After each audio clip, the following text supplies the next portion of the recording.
Bonjour YouTube, voici quelques lectures zéro déchet, minimalistes, bref, éco-responsables pour adultes et enfants. On commence par Mon petit cahier, objectif zéro empreinte en famille de Lauriane Hamon. On parle bien entendu de l'empreinte écologique, c'est tout un programme divisé en semaines, couvrant une année entière.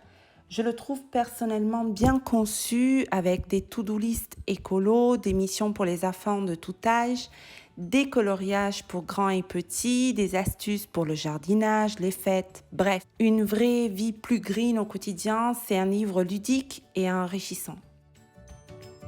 Un autre bouquin également structuré en semaines est Mon défi minimaliste de Sioux Berger, j'espère que je prononce bien. Minimalisme ne signifie pas zéro déchet forcément, mais certains concepts vont bras dessus, bras dessous. Éliminer le superflu, alléger notre environnement, alléger son entourage, c'est aussi alléger son esprit. En tout cas, ça a marché pour moi.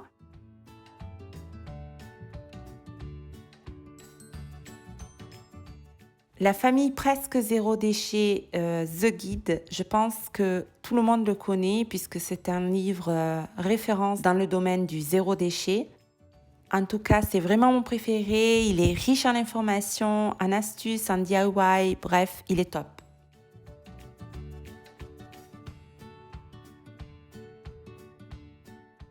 Vers la sobriété heureuse de Pierre Rabhi est un petit livre qui rassemble une multitude de réflexions très intéressantes sur la modération de nos besoins sur Terre. J'ai pas assez de temps pour lister tous les concepts élaborés dans ce bouquin, mais il est vraiment intéressant et il est à lire et à relire. Zéro déchet mode d'emploi de Stéphanie Laporte est basé, comme le dit le titre, sur l'éco-responsabilité. Il est très riche en informations et en illustrations. Je me suis basée sur ce bouquin pour réaliser une autre vidéo sur comment ranger les aliments dans son frigo. Bref, il est très très bien.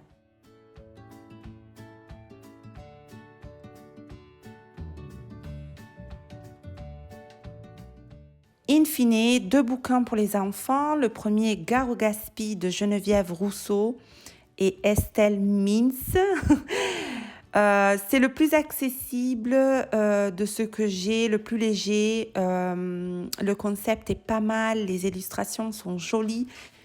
Tandis que le deuxième que je vous présente, c'est L'écologie de la collection Mes petites questions,